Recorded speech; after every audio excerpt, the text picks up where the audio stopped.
Hi, I'm Denise and I'm the founder and therapist of Infinite Hope Counselling. I wanted to come along and do some short videos around the challenges of Christmas time. For those of you that have followed my social media posts or have subscribed to my YouTube channel, you'll know that I was in a lovely flow of doing these mini vlogs weekly and was waiting to upload some content around Christmas challenges, which I'm now recording, and there's been a slight pause because I was involved in a car accident. I'm absolutely fine, just nursing a fractured wrist, so apologies for the bit of a delay. So I wanted to come along and do some videos around what I think is for many the most challenging time of year. So I'm going to do a video today around expectations of family and friends at Christmas, and the complexities of family dynamics. I'm going to then look at one around being alone at Christmas and coping with estrangement or having no options and where to reach out for help and support. And then I'm going to do a video around the really challenging time of traumaversaries in Christmas time, having to spend time with perpetrators or being scared of risk of perpetration, and what you can do over the festive period to gain help and support. So some people will tell you that they love Christmas and it's the best time of year. Some people it will be the most fabulous, joyous thing that they can't wait for every year, and they love their families and everything's great. And if that's you, I'm really, really pleased. But this video is probably not going to be very helpful. However, for many people, Christmas is a really challenging time of year with jam-packed schedules, heightened expectations, stress and worry about mental health, finances, and the shoulds, and trying to please everybody. And one of the common themes this year amongst my clients has been the worry about cost of living and how they try and provide this show-stopping extravaganza, present-filled, bountiful feast for their friends and family, whilst keeping an eye on how they're going to pay for the gas and electricity. And it's really complicated, isn't it? Because Christmas means different things to many people. Some people really go all out, some people don't. Some people expect you to provide everything. Other people accept contributions. It's really complex, and I don't have time in this video to go through every single dynamic. So I'm going to pick a few that I think are common within the counselling space and talk about them. So let's talk about parents and in-laws. So if you are married or in a relationship and you are in a multi-family situation, I think is the best way to put it, where you either have one, two, I've had 3, 4, up to 6 is my the most I've known people have to kind of accommodate. So let's say you're in one of those situations where you're 2 and up families to please and navigate over Christmas, and you will be brought up with your own rules and regulations around Christmas. Your parents would have their own traditions. You'd have grown up with certain things you do. So how do you navigate that whilst meeting everyone else's expectations, giving your children a Christmas if you have them, or yourselves a Christmas, and pleasing everybody? Well, I guess the first thing I want to say is I don't think you can. I think what you have to do is look at what can you do and what do you want to do.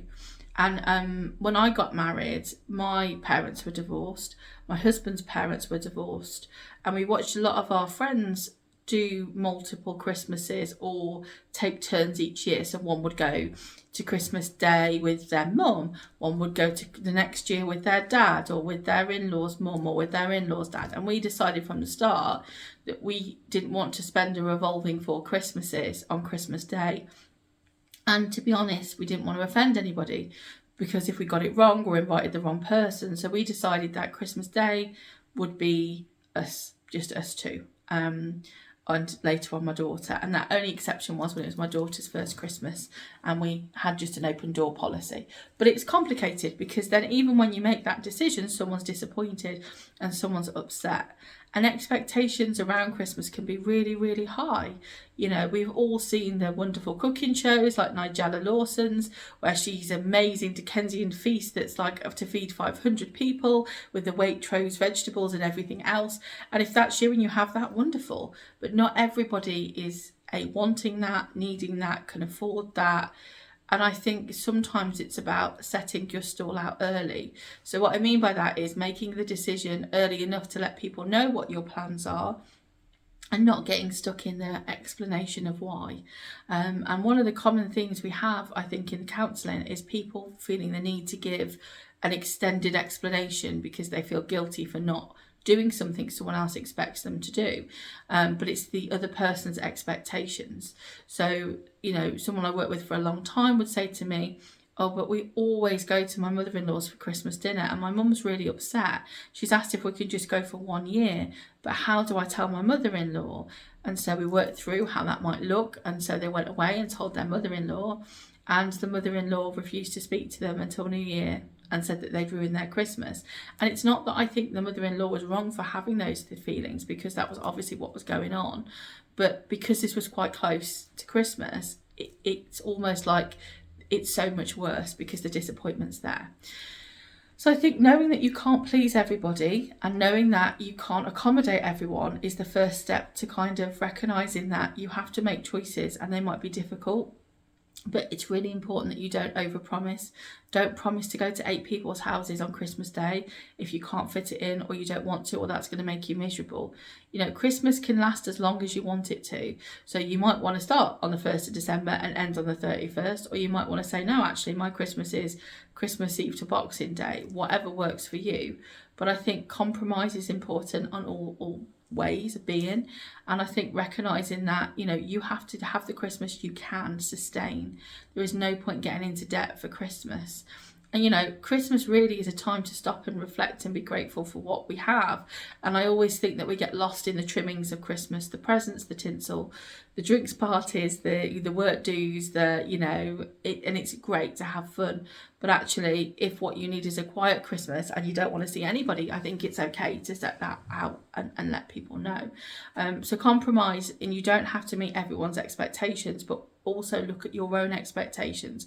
Because if you go into Christmas expecting a Hallmark movie and what you actually get, is a British sitcom, it's not going to be all you hoped, and you could end up disappointing. I also think enforce your own rules. So presents, it's really quite important. I have clients who would physically throw up to receive a gift. They struggle with it that much. I have clients that want all the presents and love it. So I think set a budget for each person that's realistic and pass that forward. Because the other thing you have sometimes is where couples will work together, or you'll work as an individual and say, right, well, I've got £20 to spend on each person, and then someone will buy you a £150 gift and you'll feel awful. But also recognise that if you set that rule and pass it forward and the other person doesn't follow it, you have nothing to feel guilty for. You set that rule, they've understood that, they've known that from the beginning. And also make presents. Sometimes people get lost in that, well, I haven't got hundreds of pounds to spend. You can make something. You can do a no present Christmas. You can do a Secret Santa style Christmas where you don't buy for everybody, but everyone in the family or everyone you're seeing gets to pick a name out of a hat. And then that way you buy one present, not 10. So there are ways around it, but I think it's really important not to get lost in the shoulds. Now, even the structure of the day is so different. I don't think I've ever met 2 people who have Christmas the same way. And I've always had Christmas a very different way, and people think it's really odd.